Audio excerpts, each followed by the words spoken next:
আমার ভাতিজা আমাদের বাড়িতে এসে ইঞ্জিনিয়ারিং শেষ করার জন্য থাকতে শুরু করেছিল।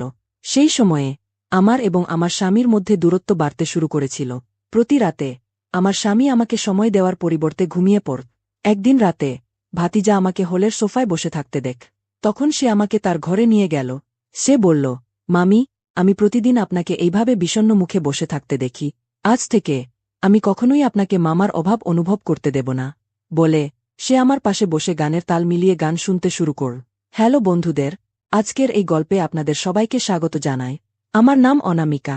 বিয়ের পর আমার স্বামী তার কাজে এতটাই ব্যস্ত হয়ে পড়েছিল যে সে আমার দিকে একটুও মনোযোগ দিত না। ঘরে আমার সঙ্গী বলতেছিল আমার 7 বছর বয়সী শাশুড়ি, যার সেবা করা আমাকে কঠিন মনে হতো না। তবে স্বামীর সঙ্গে দূরত্বের কারণে আমি বেশ চঞ্চল হয়ে উঠেছিলাম। আজকের রাতে আমি খুব খুশি ছিলাম, কারণ পরের দিন রবিবার, আর আমার স্বামী আমার সঙ্গে থাকবে। রাতে ঘুমানোর আগে আমি মহেশকে বললাম, কাল তুমি কোথাও যাবে না, কারণ কালকের দিনটি পুরোপুরি আমার হবে। আমাদের মধ্যে কেউই কাল বাধা দিতে পারবে না। তখন মহেশ বলল, অনামিকা, আমার একটি কথা বলার ছিল। আমার চাচাতো বোনের ছেলে অভিষেক আগামীকাল থেকে কিছু বছর আমাদের বাড়িতে থাকবে। তার ইঞ্জিনিয়ারিংয়ের পড়াশোনা করতে হবে, তাই সে আমাদের বাড়িতে থেকে পড়াশোনা করবে। এটা শুনেই আমি বুঝতে পারলাম যে আমার স্বামীর সঙ্গে সময় কাটানোর এই দিনটিও আমার জন্য হারিয়ে গেল। তাই যেই আমাদের বাড়িতে থাকতে আসছিল তার ওপর আমার অনেক রাগ হচ্ছিল। কিন্তু যেই ব্যক্তির ওপর আমার রাগ হচ্ছিল সে যে আমার জীবনে রং আনতে চলেছে তা আমি একটুও কল্পনা করতে পারিনি। রাতের আগের মাথায় আমি ঘুমিয়ে পড়লাম। পরের দিন সকালের খাবারের সময় অভিষেক বাড়িতে এলো। আসার সঙ্গে সঙ্গে সে আমার শাশুড়িকে প্রণাম করল। তারপর সে আমাদের কাছে এলো। তখন মহেশ বলল, ভাতিজা, পায়ের ছোঁয়া কখনো করতে নেই। এটা বলেই মহেশ তাকে আলিঙ্গন করল। অভিষেক দেখতে খুবই সুন্দর ছিল, সম্পূর্ণ সাদা রং এবং পূর্ণাঙ্গ শরীর। আমার দৃষ্টি সেদিন তার উপর থেমেছিল। আসার সঙ্গে সঙ্গে আমি তাকে এক দৃষ্টিতে দেখছিলাম। অভিষেক খুবই কথা বলতে ভালোবাস। আসার সঙ্গে সঙ্গে সে অনেক কথা বলতে লাগল, আর আমি তার কথায় হাসতে শুরু করলাম। তারপর দেখতে দেখতে সে আমাদের বাড়িতে কিছুদিন থেকে গেল। একদিন অভিষেক তার ইঞ্জিনিয়ারিংয়ের পড়াশোনার জন্য কলেজে গিয়েছিল, এবং সেই দিনই খুব তীব্র ঝড় বৃষ্টি শুরু হল। তখন আমি অভিষেকের জন্য খুব চিন্তিত হয়ে পড়েছিলাম। গত কয়েকদিন ধরে সে আমাদের পরিবারের সদস্যের মতো আমাদের সঙ্গে থাকছিল। অনেকবার সে রান্নাঘরে আমার কাজে সাহায্য করত। আমি অভিষেককে বারবার ফোন করছিলাম। সাধারণত সে সন্ধ্যা 6টার মধ্যে বাড়ি ফিরে আস, কিন্তু আজ 7টা বেজে গিয়েছিল, আর সে এখনও ফিরে আসেনি। মহেশ আগেই ফোন করে জানিয়েছিল যে অতিরিক্ত বৃষ্টির কারণে সে কিছু সময় অফিসে থাকবে। কিন্তু আমি অভিষেকের জন্য খুব চিন্তিত ছিলাম, কারণ সে বাইকে করে গিয়েছিল। তার জন্য অপেক্ষা করতে করতে আমি বাড়ির দরজার সামনে দাঁড়িয়েছিলাম। কিছুক্ষণের মধ্যেই অভিষেক সম্পূর্ণ ভিজে বাড়িতে এলো। তাকে দেখে আমি সঙ্গে সঙ্গে ভেতর থেকে একটি তোয়ালে নিয়ে এসে তার গায়ে মুড়িয়ে দিলাম। তারপর সে তার ঘরে চলে গেল। আমি চা বানানোর জন্য রান্নাঘরে চলে গেলাম। যখনই আমি কারো জন্য চা বানাতাম তখন আমাকে শাশুড়ির জন্য একটি কাপ চা বানাতে হতো, কারণ তিনি চা খুবই পছন্দ করতেন। শাশুড়িকে একটি কাপ চা দেওয়ার পর আমি দ্রুত একটি কাপ নিয়ে অভিষেকের ঘরে গেলাম। আমি যখন তার ঘরে গেলাম তখন সে বরমুডা পরেছিল। তার শরীরে কোনো পোশাক ছিল না, আর সে তখনই তার চুল শুকোতেছিল, তাই ঠান্ডা থেকে সে একটু কাঁপছিল। আমি তার চুল শুকানো শুরু করলাম। তখন আমরা একে অপরের খুব কাছে ছিলাম। আমি যখন অভিষেক থেকে দূরে সরলাম তখন আমি তার দৃষ্টি লক্ষ্য করলাম। তার দৃষ্টি আমাকে কিছুটা আলাদা মনে হল। অভিষেক আমাকে খুবই ভালোবাসার চোখে দেখছিল। তখন আমি বললাম, গরম গরম আদা দেওয়া চা খাও। অভিষেক হঠাৎ আমার হাত ধরে আমাকে তার পাশে বসাল। সে বলল, আপনি আমার সত্ত্বেও আপনি আমার কতটা যত্ন নেন। আমি বললাম, অভিষেক, আমি আর তোমার মামা সত্ত্বেও এবং চাচাতো ভাইয়ের মধ্যে কোনো পার্থক্য করি না। আমার নিজস্ব ভাতিজা নেই, কিন্তু তুমিও আমাদের জন্য কম প্রিয় নও। তুমি আমার প্রিয় ভাতিজা। আমি তোমার জন্য এখনো কিছুই করিনি, তুমি আমার এত প্রশংসা করছা কেন? আমরা কথা বলছিলাম, এমন সময় বাড়ির ঘণ্টা বাজ। মহেশ বাড়িতে ফিরে এসেছিল। সেদিন রাতে মহেশ প্রতিদিনের মতো ঘুমিয়ে পড়ল।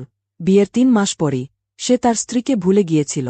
বিয়ের আগে সে খুবই ভালোবাসার কথা বলত, কিন্তু এখন সে তার অফিসের কাজে ব্যস্ত হয়ে পড়েছিল।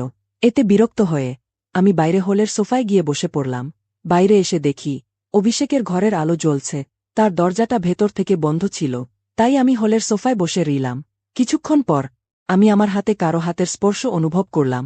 তখন আমি হঠাৎ ঘুম থেকে জেগে উঠলাম। সামনে দেখি অভিষেক আমার পাশে বসে আছে। সে আমার এক কান থেকে হেডফোন খুলে নিজের কানে লাগিয়ে নিয়েছে। দিনে অন্তত একবার সে আমাকে বিশেষ অনুভূতি দেয়, যাতে আমার কলেজের দিনগুলি মনে পড়ে।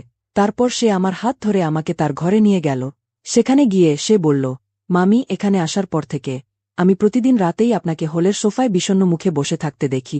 আপনার এবং মামার মধ্যে সবকিছু ঠিকঠাক তো চলছে? আপনি কি গান শুনে আপনার একাকিত্ব কাটানোর চেষ্টা করেন? অভিষেক আমার মনের সমস্ত কথা চিনতে পেরেছিল। আমি তার দিকে তাকিয়ে শুধু মুচকি হাসলাম। তখন সে আমার হাত ধরল এবং কথা বলতে শুরু কর। সে বলল, কিছু সময়ের জন্য আমাকে আপনার আত্মীয় হিসেবে না দেখে একজন বন্ধু হিসেবে দেখুন, কারণ যেসব কথা আমরা বন্ধুদের সাথে খোলাখুলি বলতে পারি সেগুলো হয়তো আপনি মামির মতো আমাকে বলতে পারবেন না। তাই আমাকে আপনার বন্ধু মনে করুন এবং আমার সঙ্গে মন খুলে কথা বলুন। অভিষেক তার কথার মাধ্যমে আমাকে তার আপন করে নিয়েছিল। তখন আমি তাকে আমার সমস্ত চিন্তা বললাম। আমি বললাম, অভিষেক, তুমি যা বললে সবই সত্যি। তুমি কিছু দিনের মধ্যেই আমার মনকে চিনে ফেলেছ। কিন্তু আমার স্বামী আমাকে ভুলে গিয়েছে। আমাদের মধ্যে অনেক দূরত্ব এসে গেছে। স্ত্রী শুধুমাত্র ঘরের কাজ করার জন্য ন, তারও স্বামীর কাছ থেকে কিছু ভালোবাসার আশা থাকে। মহেশ এটা ভুলে গেছে। এরপর অভিষেক বলল, মামি, আপনি অতিরিক্ত ভাববেন না। মামা যখন আপনার ভালোবাসার কথা মনে করবে তখন করবে, কিন্তু আমি যতদিন আছি আপনাকে একাকিত্ব অনুভব করতে দেব না। আজ থেকে আমরা দুই বন্ধু। আমি অভিষেকের বন্ধুত্বকে হৃদয় থেকে মেনে নিয়েছিলাম। তখন সে আবার আমার মোবাইলে গান প্লে করে দিল। তারপর আমরা একটি হেডফোনে গানের সুরে মিশে গেলাম। আমার প্রেমিকের মতো সে আমার পাশে বসে আমার হাত ধরে ভালোবাসার গান শুনছিল। গান শুনতে শুনতে সেই রাতে আমি অভিষেকের কাঁধে মাথা রেখে ঘুমিয়ে পড়লাম। আমাদের দুজনেরই চোখ লেগে গিয়েছিল। হঠাৎ তার ঘরের দরজায় ঠকঠক করা হল। সেই শব্দে আমার ঘুম ভেঙে গেল। আমি দেখলাম আমি অভিষেকের ওপর হাত রেখে ঘুমিয়েছি। তখন আমি তাড়াতাড়ি তার কাছ থেকে দূরে সরে গেলাম। সে দরজা খুল, তখন বাইরে শাশুড়ি দাঁড়িয়েছিলেন। আমি দ্রুত তার ঘরের বাথরুমে লুকিয়ে পড়লাম। তাই শাশুড়ি আমাকে দেখতে পেলেন না। তার ঘরের আলো জ্বলতে দেখে তিনি তাকে ডাক দিয়েছিলেন। শাশুড়ি চলে যাওয়ার পর আমিও চুপি চুপি আমার ঘরে চলে এলাম। অনিচ্ছাকৃতভাবে সেই রাতে অভিষেকের সঙ্গে আমার একটু বেশি ঘনিষ্ঠতা হয়েছিল। এর ফলে তার মনে কি প্রভাব পড়েছিল তা আমি একটু আন্দাজ করতে পারিনি। পরের দিন সকালে মহেশ অফিসে চলে গেল, কিন্তু অভিষেক তখনও বাড়িতে ছিল। আমি তাকে তার টিফিন নিয়ে আসতে বলেছিলাম। তখন সে বলল, আজ তার ছুটি। আমি ছুটির কারণ জিজ্ঞেস করলাম। সে তখন আমার কানের কাছে এসে ফিসফিস করে বলল, এই ছুটি আমি শুধু তোমার জন্যই নিয়েছি। আমার বন্ধু হিসাবে তোমার সাথে কিছু ভালো সময় কাটাতে চাই। অভিষেকের এই ইচ্ছাটা আমি জানতাম না। সেদিন সে সারাদিন আমার কাজে সাহায্য করল, আর সন্ধ্যায় আমাকে আমার পছন্দের জায়গায় নিয়ে গেল ঘুরতে। রাতে মহেশ আমাকে বলল যে সে পরের সপ্তাহের জন্য ছুটি নিয়েছে। সে বলল, আমার 3জন কাছের বন্ধুর বিয়ে আছে এবং সেগুলো একই শহরে। একজনের বিয়েতে 2 দিন, অন্যজনের বিয়েতে 2 দিন এবং তৃতীয় বন্ধুর বিয়েতে আরও 2 দিন লাগবে। আমরা সবাই মিলে শেষ বিয়েতে যাব। কেবল পুরুষরাই যাচ্ছে, কারো স্ত্রী যাচ্ছে না, তাই তোমাকে আমি নিয়ে যেতে পারব না। মহেশের এই কথাগুলো শুনে আমার খুব রাগ হয়েছিল। বন্ধুর বিয়ের অজুহাতে হলেও আমি তার সাথে কিছুদিন ছুটি কাটাতে পারতাম। কিন্তু মহেশের কোনো পরোয়া ছিল না। সে বিবাহিত হয়েও ব্যাচেলর জীবনে ফিরে যেতে চাইছিল। পরের দিন ঠিক সময়ে তার বন্ধুরা তাকে নিতে এলো। মহেশ আগামী 6 দিন বাড়িতে থাকবে না। বাইরে যাওয়ার আগে সে অভিষেককে বলল, মামি আর নানির ভালোভাবে যত্ন নিও। অভিষেক মাথা নেড়ে সম্মতি দিল, কিন্তু তার চোখের দৃষ্টিতে আমি যেন এক অজানা শঙ্কা অনুভব করলাম। মনে হল মহেশ যেন চোরের হাতে চাবি দিয়ে যাচ্ছে। মহেশ বাড়িতে না থাকায় অভিষেকের আমার প্রতি গোপন অনুভূতিগুলো ধীরে ধীরে প্রকাশিত হতে চলেছিল, যা আমি একটু আন্দাজ করতে পারিনি। মহেশ বেরিয়ে যাওয়ার পর আমি কিছুক্ষণ বিশ্রাম নিতে আমার ঘরে চলে গেলাম। আমি তখন বিছানায় চাদর মুড়িয়ে শুয়েছিলাম। হঠাৎ অভিষেক আমার ঘরে চলে এলো। ভেতরে ঢুকেই সে দরজা বন্ধ করল, আর আমার পাশে এমনভাবে শুয়ে পড়ল যেন সে আমার স্বামী। তখন অভিষেক বলল, অনামিকা মামি, তুমি ঘুমিয়ে পড়লে কেন? আমাদের কাছে এখন একটা দারুণ সুযোগ আছে। আমি তোমার জন্য একটা চমক রেখেছি। আমি সঠিক সময়ে আমার কলেজ থেকে ছুটি নিয়েছি। এবার তাড়াতাড়ি তৈরি হও, আমাদের বাইরে যেতে হবে।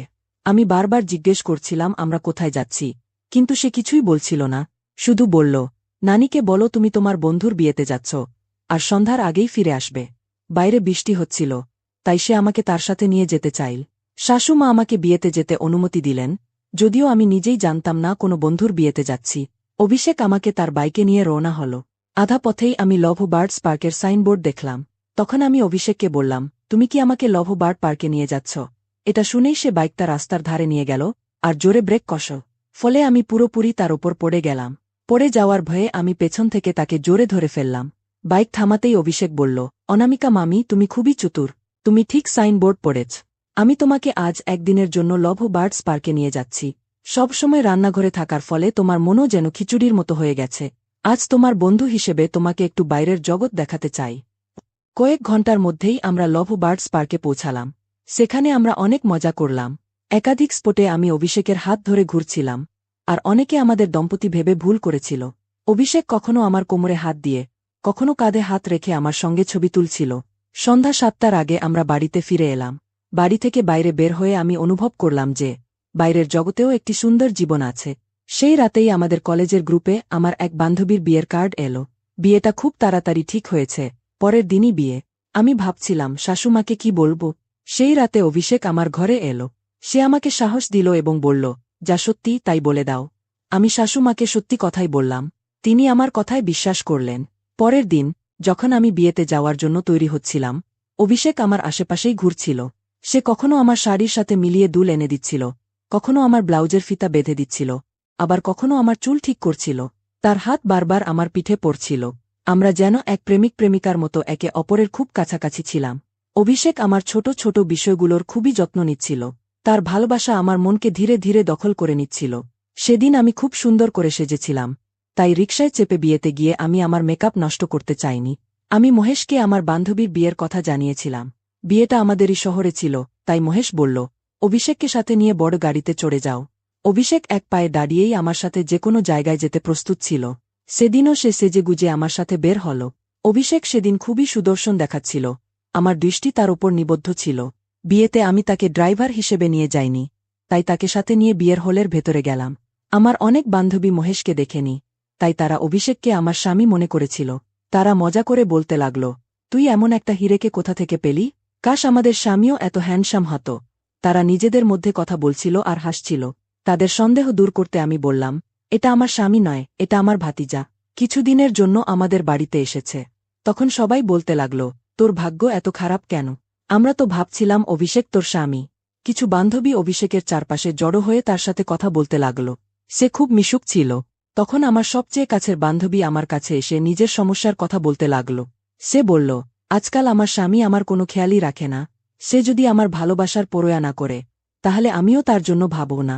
আমি এমন একজন প্রেমিক পেয়েছি, যে আমার অভিষেকের মতোই যুবক আর সুদর্শন। কয়েক মাস ধরে তোমার সোশ্যাল মিডিয়াতে কোনো ছবি দেখিনি। মনে হচ্ছে তুমিও তোমার বিবাহিত জীবনে বিরক। কেন তুমি মহেশের চিন্তা করে সময় নষ্ট করছ? তোমার সামনে ক্যাডবেরি থাকতে তুমি বিস্কুট নিয়ে বসে আছ কেন? যদি মহেশ তোমার পরোয়া না করে, তবে নিজের চাহিদা পূরণের জন্য অভিষেককে নিজের কাছে রাখো। আমি তো দেখছি অভিষেক তোমার প্রতি বেশ বিশ্বাস। এতগুলো মহিলার ভিড়ে দাঁড়িয়ে থাকা সত্ত্বেও তার চোখ তোমার ওপরই পড়ছে। তুমি এখন আর কি নিয়ে চিন্তা করছ? জীবনের প্রেমের মুহূর্তগুলো অভিষেকের সাথে উপভোগ করে নাও। কিরণের কথাগুলো একদম ঠিক ছিল। সেই রাতে আমি নিজেই অভিষেককে আমার ঘরে ডেকে নিলাম। সে ঘরে ঢুকতেই আমি ইচ্ছে করে আমার প্রথম রাতের নাইটি পরেছিলাম। আমাকে দেখে অভিষেক তার চোখ ঢেকে ফেল। সে ঘর থেকে বেরিয়ে যেতে চাইল, কিন্তু আমি তার হাত ধরে টেনে ঘরের ভেতরে নিয়ে এলাম। তারপর আমি বললাম, অন্যায় অভিনয় বন্ধ করো। তোমার মুখে কতটা ভালোবাসা আছে তা আমি ভালোভাবেই বুঝেছি। এখন নাটক বন্ধ করো। এই শুনে অভিষেক বলল, অনামিকা মামি, কিছু কিছু জিনিসের মজা আমাকেও নিতে দাও। শুরুতে কেনই বা তুমি এত ছোট পোশাক পরে আমার সামনে এলে? আগে তুমি সম্পূর্ণ গা ঢাকা পোশাক পরে এসো। সবকিছু যদি আগেই তুমি নিজেই করে ফেলো, তাহলে আমি কিভাবে তোমাকে আনন্দ দেব? সে ঠিকই বলেছিল। আমাকেও অভিষেকের সঙ্গে ছোট ছোট বিষয়গুলোয় ভালোবাসার স্বাদ নিতে হবে। তখন আমি গা ঢাকা পোশাক পরে এলাম। তারপর অভিষেক আমাকে তার বুকে টেনে নিল। সে আমার সঙ্গে কথা বলতে শুরু কর। কিছুক্ষণ পরেই আমাদের গভীর আলাপ চলছিল, যা আমার জানা ছিল। তখনই শাশুমার গলা শোনা গেল। তাকে আমার কাছে তার হাঁটুতে তেল লাগানোর জন্য বললেন। না চাইলেও আমি 15 মিনিট ধরে তার পায়ের মালিশ করলাম। তারপর আমি যখন আমার ঘরে ফিরে এলাম, অভিষেককে সেখানে দেখতে পেলাম না। তার ঘরে গিয়ে দেখলাম সে ঘুমিয়ে পড়েছে। পরের দিন সকালে আমি অভিষেককে একটু রাগান্বিত দৃষ্টিতে দেখছিলাম। আমি রান্নাঘরে কাজ করছিলাম। তখন সে আমার কাছে এসে পিছন থেকে জড়িয়ে ধরে বলল, অনামিকা মামি, রাগ করার কোনো প্রয়োজন নেই। আজ আমি তোমার জন্য একটা রোমান্টিক চমক রেখেছি। আজকের রাত পুরোপুরি তোমার, আর তুমি আমার। আমি বুঝতে পেরেছিলাম অভিষেক আমার চেয়েও বেশি রোমান্টিক। রাতে আমি ভালোভাবে সেজে উঠলাম এবং শাশুমাকে ঘুমের ওষুধ খাইয়ে দিলাম যেন তিনি রাতে আমাদের বিরক্ত না করেন। রাতে আমি অভিষেকের ঘরে গেলাম। তার ঘরে হৃদয়ের আকারে সাজানো 2টি বালিশ ছিল। বিছানায় ফুলের পাপড়ি ছড়ানো ছিল, এবং সেই ঘরের সুগন্ধি এতটাই মাধুর্যময় ছিল যে আমার মন মুহূর্তেই মুগ্ধ হয়ে গেল। তার প্রস্তুতি এতটাই ভালো ছিল যে আমি মুগ্ধ হয়ে গেলাম। আমি খুব উৎসুক ছিলাম সে আরও কিভাবে আমাকে খুশি করবে, কিন্তু ঘরে অনেক সাজসজ্জা থাকলেও সে কোথাও দেখা যাচ্ছিল না। আমি তাকে বাথরুমেও দেখলাম না, তার ফোনও লাগছিল না। কি সে আমার সঙ্গে মজা করেছে? তখন আমার মন কিছুটা ভারাক্রান্ত হয়ে গেল। তখনই আমার নজর পড়ল তার বিছানা। সেখানে একটি চিঠি রাখা ছিল। সেই চিঠি খুলতেই আমার সব আশা এক নিমেষে ভেঙে গেল। অভিষেক সেই চিঠিতে লিখেছিল, মামি, আমি আসলে আপনার সৎ ভাইপো নই। আমার মামা মামি সেই শহরের শান্তিনগরে থাকেন। আপনার শহরে 2টি শান্তিনগর আছে। আমি ভুল করে আপনার বাড়িতে চলে আসি। কাকতালীয়ভাবে আপনার ভাইপো সেই সময় আপনার বাড়িতে আসার কথা ছিল। যখন আমি সেখানে আসি, তখন থেকেই আপনি আমাকে অভিষেক নামে ডাকা শুরু করেন। আমার মামাও ভালোবেসে আমাকে অভিষেক বলে ডাকেন। আমি কখনো আমার মামা মামিকে দেখিনি, তাই আমি আপনাকেও আমার মামা মামি বলে ভেবে নিই। কিন্তু কিছুদিন পর আমার মায়ের কাছ থেকে মেসেজ পেলাম, আমার আসল মামা মামা কিছুদিনের জন্য গ্রামে গেছেন। মা আমাকে আমার আসল মামার ছবি পাঠালেন। তখন আমি বুঝতে পারলাম, আপনি আমার আসল আত্মীয় নন। কিন্তু মামি, আপনি আমাকে আমার আসল মামি বলেই গ্রহণ করেছিলেন। আপনি আমার খুব যত্ন নিয়েছিলেন। আপনি আপনার বিবাহিত জীবনে অসুখী ছিলেন, তা জানার পরও আমি এই বিষয়ে মামার সঙ্গে কথা বলতে পারিনি। তাই আমি সিদ্ধান্ত নিলাম, কিছুদিনের জন্য হলেও আপনাকে খুশি করতে হবে। আমার উদ্দেশ্য ছিল আপনাকে আনন্দ দেওয়া, কিন্তু আমি আপনার সঙ্গে কোনো ভুল করতে পারব না, কারণ আমি আপনাকে আমার মামির দৃষ্টিতেই দেখেছি। আপনার সঙ্গে কিছু সময় কাটিয়ে আমি যতটা সম্ভব আপনাকে খুশি করার চেষ্টা করেছি। এখন আমাকে ক্ষমা করুন। আমি আপনার সঙ্গে কোনো ভুল করতে পারব না। যে ভালোবাসা আপনি আমার মধ্যে খুঁজছিলেন, সেটি আপনাকে আপনার স্বামীর মধ্যেই খুঁজতে হবে। যেভাবে আপনি আমার সঙ্গে খোলামেলা কথা বলতেন, সেভাবে একবার মামার সঙ্গেও কথা বলুন। নিশ্চিতভাবে তিনি আপনার ভালোবাসা বুঝতে পারবেন। আবারও ক্ষমা চাইছি। অভিষেকের চিঠি পড়ে আমার বুঝতে বাকি রইল না যে, সে আমাদের ভাইপো ছিল না। তখনই মহেশের ফোন এলো। মহেশ খুব তাড়াহুড়া করে বলল, অনামিকা, আজ রাতে মাকে নিজের ঘরে রাখো। তোমরা দুজনে ঘরের দরজা বন্ধ করে নিও। কিছুক্ষণ আগে আমার মোবাইলে দিদির মেসেজ এলো। আমেরিকা থেকে দিদির ছেলে কিছুদিনের জন্য আমাদের বাড়িতে আসার কথা ছিল, কিন্তু কিছু কারণে সে আসতে পারেনি। কিছু নেটওয়ার্ক সমস্যার কারণে দিদি আমাকে ফোন করতে পারেননি। এখন দিদির মেসেজ পেয়েছি, তখনই বুঝলাম আমাদের আসল ভাইপো আমাদের শহরে আসেনি। গত কয়েকদিন ধরে আমাদের বাড়িতে একজন ভণ্ড অভিষেক সেজেছিল। তুমি একদম চিন্তা করো না, আমি এখান থেকে বের হচ্ছি এবং দ্রুতই বাড়ি পৌঁছাব। আমি তাকে পুলিশে ধরিয়ে দেব। মহেশ আমাকে যা বলেছিল, তা আমি আগেই বুঝে ফেলেছিলাম। অভিষেক ভুল করে আমাদের বাড়িতে চলে এসেছিল, কিন্তু সে আমার প্রতি কোনো খারাপ দৃষ্টি দেয়নি। সে আমাকে অনেক কিছু শিখিয়ে গেছে এবং আমার জীবনে কিছুক্ষণ হলেও খুশির মুহূর্ত নিয়ে এসেছে। আমি তার উপর রাগ করতে পারিনি। পরের দিন মহেশ বাড়ি এলো, কিন্তু তার আগেই অভিষেক চলে গেছে। আমি মহেশকে সেই চিঠি দেখাতে পারিনি। আমি তাকে জানালাম, অভিষেক আমার সামনে স্বীকার করেছে যে সে ভুল করে আমাদের বাড়িতে চলে এসেছে এবং তারও আমাদের মতোই ভুল ধারণা হয়েছিল। সে এই কদিনে আমাদের বাড়িতে কিছুই করেনি। তাহলে আমরা কোনো অধিকারে তাকে পুলিশে ধরিয়ে দেব? মহেশ আমার কথা বুঝতে পেরেছিল। অভিষেক একটি ভালো পরিবারের ছেলে ছিল। সেই দিনই অভিষেক তার আসল মামামামির সঙ্গে আমাদের বাড়িতে ক্ষমা চাইতে এলো। যা কিছু ভুল বোঝাবুঝি হয়েছিল, সে সবকিছু বলে দিল। তখন মহেশ তাকে ক্ষমা করে দিল, কারণ অভিষেক একটি ভালো পরিবারের ছেলে ছিল। সে আমাদের থেকে ক্ষমা চেয়ে চলে গেল। সে ভণ্ড হয়ে এসেছিল, কিন্তু আমার জীবনে কিছুক্ষণ হলেও ভালোবাসার মুহূর্ত এনে দিয়েছে। সে আমাকে সত্যিকারের ভালোবাসার অর্থ শিখিয়ে দিয়েছে। সে আমাকে এটা শিখিয়েছে যে, সবসময় সবাই আমাদের মনের কথা বুঝতে পারে না। যদি কেউ আমাদের অনুভূতি বুঝতে না পারে, তাহলে আমাদের সেটা প্রকাশ করতে হবে, যাতে অপর ব্যক্তি বুঝতে পারে আমাদের কি প্রয়োজন। আমি কতটা একা হয়ে পড়েছিলাম, এটা সব আমি মহেশকে জানিয়েছিলাম। সেই দিন থেকে প্রতি 3 মাস অন্তর আমরা স্বামী স্ত্রী মিলে কোথাও না কোথাও বেড়াতে যাওয়ার পরিকল্পনা শুরু করলাম। মহেশ আমাকে সময়ও দিতে শুরু করল। শিক্ষণীয় বিষয়, যদি কেউ আমাদের অনুভূতি বুঝতে না পারে, তাহলে আমাদের সেটি প্রকাশ করতে হবে, কারণ আলাপ আলোচনা এবং সত্যিকারের সৎ পথে চললে সম্পর্ক আরও মজবুত হয়।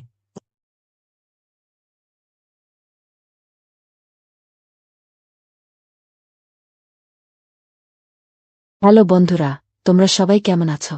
আমার নাম নেহা, আর আমার বিয়ে হয়েছে 5 বছর হলো। আমার বয়স 25 বছর। আমার স্বামী সরকারি চাকরি করেন, তাই বেশিরভাগ সময় বাড়ির বাইরেই থাকেন। আমাদের বিয়ের 4 বছর কেটে গেছে, কিন্তু এখনও আমাদের কোনো সন্তান হয়নি।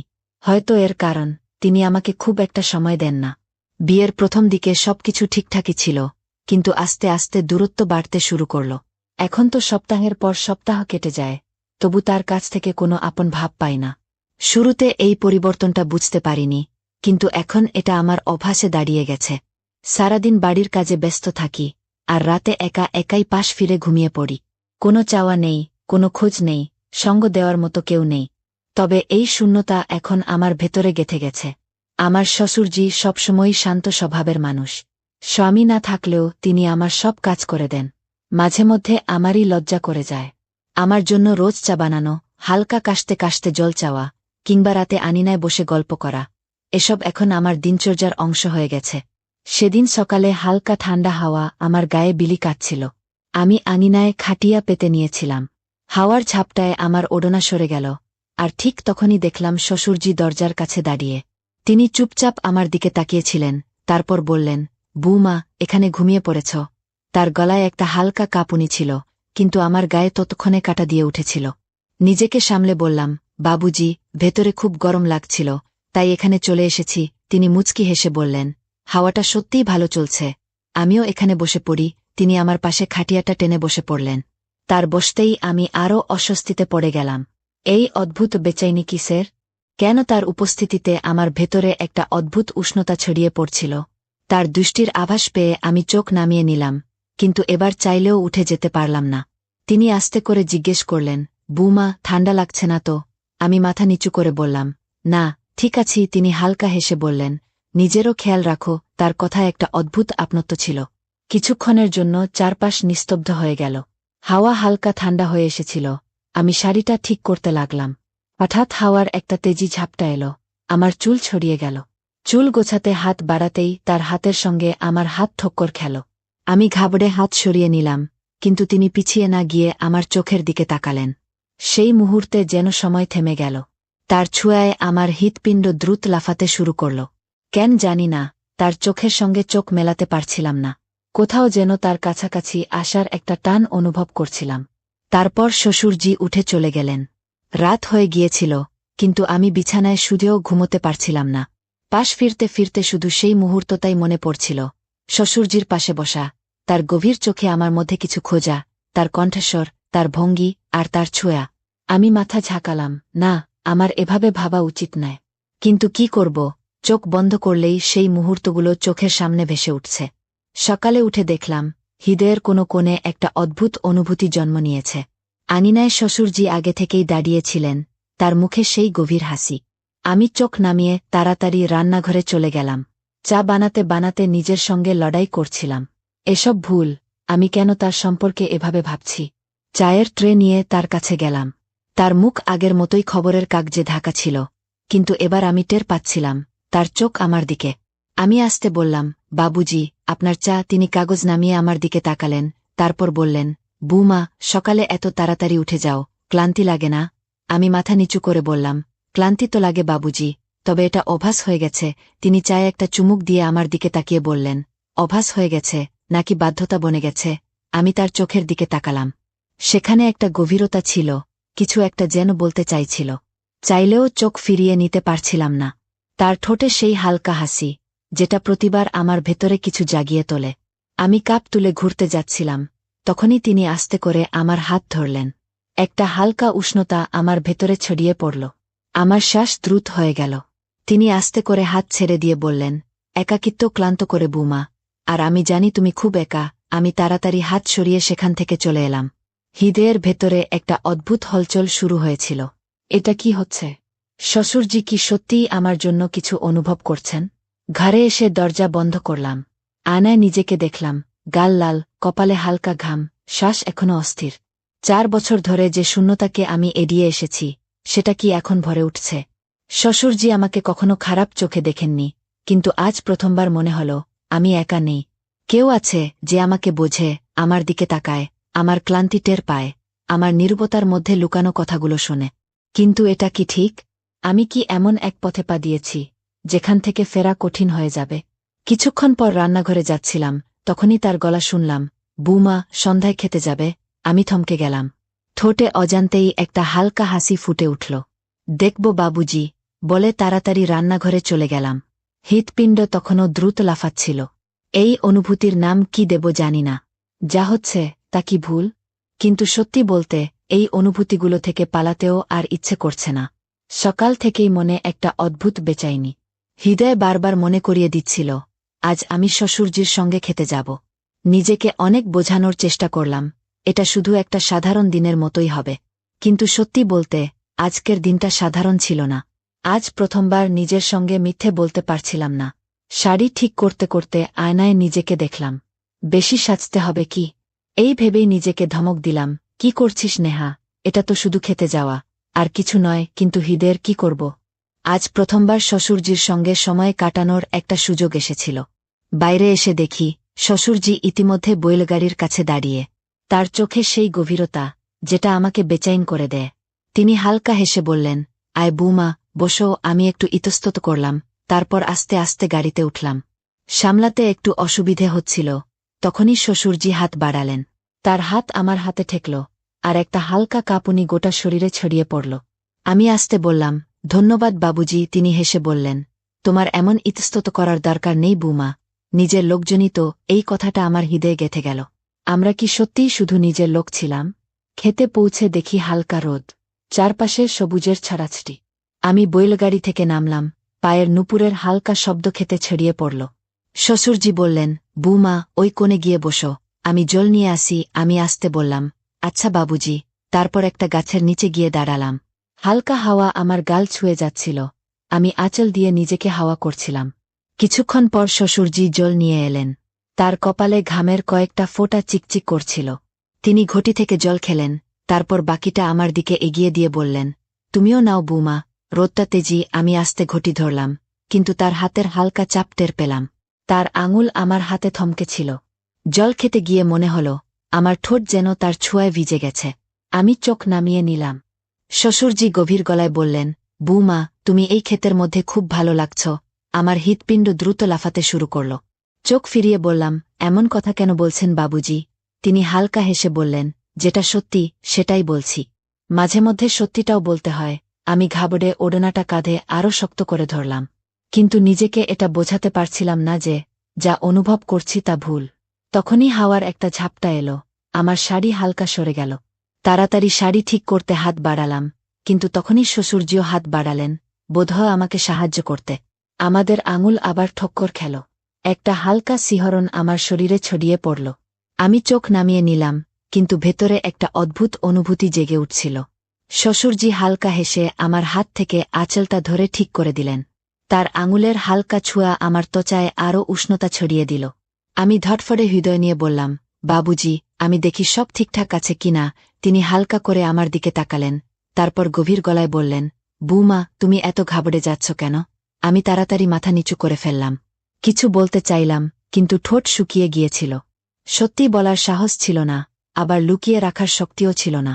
দিন যত গড়াচ্ছিল, শ্বশুরজির কাছে থেকেও আমি নিজেকে তার কাছাকাছি অনুভব করছিলাম। তার সঙ্গ, তার কথা, তার হালকা ছোঁয়া, সবকিছু আমাকে আস্তে আস্তে তার দিকে টানছিল।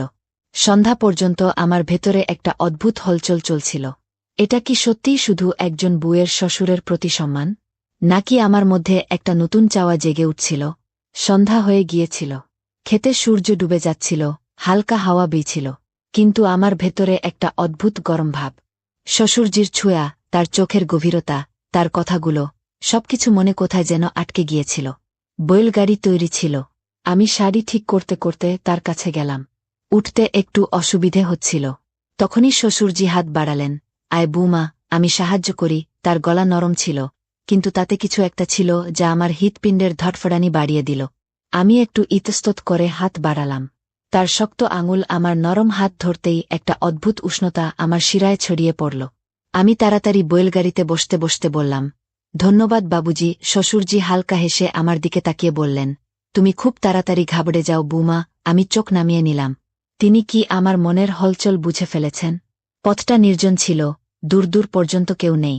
বৈলগাড়ি আস্তে আস্তে দুলতে দুলতে চলছিল। আমি একদিকে বসে, আর শ্বশুরজি অন্যদিকে। রাতের হালকা ঠান্ডায় হাওয়া আমার গাল ছুঁয়ে যাচ্ছিল, কিন্তু আমার শরীর অন্য কারণে গরম ছিল। শ্বশুরজির উপস্থিতি, তার দৃষ্টির তাপ। কিছুক্ষণ পর বৈলগাড়ি একটা ঝাঁকুনি দিয়ে থেমে গেল। আমি হালকা টাল সামলাতে না পেরে লটখড়িয়ে পড়লাম, আর শ্বশুরজির হাত হঠাৎ আমার কোমরে এসে পড়ল। সামলে বৌমা, তিনি ঘাবড়ে বললেন, কিন্তু আমার হৃদয়ে তো তার আগেই দ্রুত লাফাতে শুরু করেছিল। তার হাত আমার কোমরে কিছুক্ষণ লেগে রইল। আমি চোখ নামালাম, কিন্তু শ্বাস ততক্ষণে দ্রুত হয়ে গিয়েছিল। তিনি আস্তে হাত সরিয়ে গভীর গলায় বললেন, তুমি খুব মাসুম বৌমা। আমার আঙুল শাড়ির আঁচল শক্ত করে ধরে ফেলেছিল। আমি কি এখন আর নিজেকে থামাতে পারছিলাম না। বাড়ি পৌঁছে দেখি অন্ধকার নেমে গেছে। শ্বশুরজি বৈলগাড়ি থেকে নেমে আমার দিকে এগিয়ে এলেন। আয় বৌমা, বিশ্রাম করো, অনেক ক্লান্ত হয়ে গেছ নিশ্চয়ই, তিনি হালকা গলায় বললেন। আমি মাথা নিচু করে আসতে বললাম, আচ্ছা বাবুজি, কিন্তু ভেতরে যেতে গিয়ে দেখি তার হাত আবার আমার আঁচলটা হালকা করে ধরে ফেলল। আমার পা সেখানেই থেমে গেল। হৃদয় জোরে ধটফট করতে লাগল। বৌমা, তার গলা নিচু ছিল, কিন্তু তাতে কিছু ছিল যা আমার ভেতরে গেঁথে গেল। আমি আস্তে মাথা ঘোরালাম। আমাদের চোখাচোখি হল, আর এবার আমি চোখ নামালাম না। কিছু একটা ছিল যা অসম্পূর্ণ থেকে গিয়েছিল, কিছু একটা ছিল যা এবার খোলাখুলি সামনে আসতে চলেছিল। ঘরে এসে বিছানায় বসলাম, কিন্তু হৃদয় তখনও বৈলগাড়ির সেই মুহূর্তে আটকে ছিল। শ্বশুরজির আমার আঁচল ধারা, তার গভীর চোখ আমার চোখে ডুবে যাওয়া, সবকিছু যেন থমকে গিয়েছিল। আমি আস্তে কবজি ছুঁলাম, যেখানে তার হালকা ছোঁয়া পড়েছিল। সেই ছোঁয়া এখনও টের পাচ্ছিলাম। এটা কি হচ্ছে আমার সঙ্গে? আমি নিজেকে বললাম। 4 বছরের একাকিত্ব আমাকে হয়তো এই মোড়ে এনে দাঁড় করিয়েছে। স্বামীর কাছ থেকে কোনো আপনত্ব পাইনি, আর এখন হৃদয় অন্যদিকে টানছে। আমি পাশ ফিরে শুয়ে পড়লাম। চোখ বন্ধ করার চেষ্টা করলাম, কিন্তু মনে শ্বশুরজির মুখ ঘুরতে লাগল, তার হালকা হাসি, তার কথায় লুকানো অনুভূতি, আর তার আমার কাছে আসা। তখনই দরজায় হালকা টোকা পড়ল। বৌমা, ঘুমিয়ে পড়েছ কি? শ্বশুরজির গলা। আমি ঘাবড়ে গেলাম, কিন্তু নিজেকে সামলে উঠে দরজা খুললাম। সামনে সেই চোখ, সেই গভীরতা। বাবুজি, এত রাতে? আমি নিচু গলায় বললাম। তিনি হালকা গলায় বললেন, ঘুমোতে পারিনি, তোমার সঙ্গে কিছু কথা বলতে চাই। আমার হাত ঠান্ডা হয়ে গেল, হৃদয় জোরে ধটফট করতে লাগল। বলুন, আমি নিজেকে সামলে বললাম। শ্বশুরজি কিছুক্ষণ চুপ থেকে আসতে বললেন।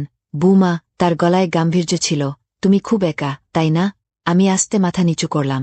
এতদিন ধরে যা অনুভব করছিলাম, তাকে আর লুকানোর কোনো উপায় ছিল না। তিনি বললেন, আমি জানতাম, কিন্তু দেখতে চেয়েছিলাম তুমি সত্যিই কতটা অসহায়। আমি চমকে তার দিকে তাকালাম। তাহলে কি এসব একটা পরীক্ষা ছিল? বৌমা, তিনি এগিয়ে বললেন, আমি ভেবেছিলাম হয়তো তোমার কারো সাহায্য দরকার, কিন্তু তোমার আমার নয়, তোমার স্বামীর সাহায্য দরকার। আমার চোখে হালকা জল চলে এলো। এটাই সত্যি ছিল, যেটা আমি নিজের থেকেও লুকিয়ে রেখেছিলাম।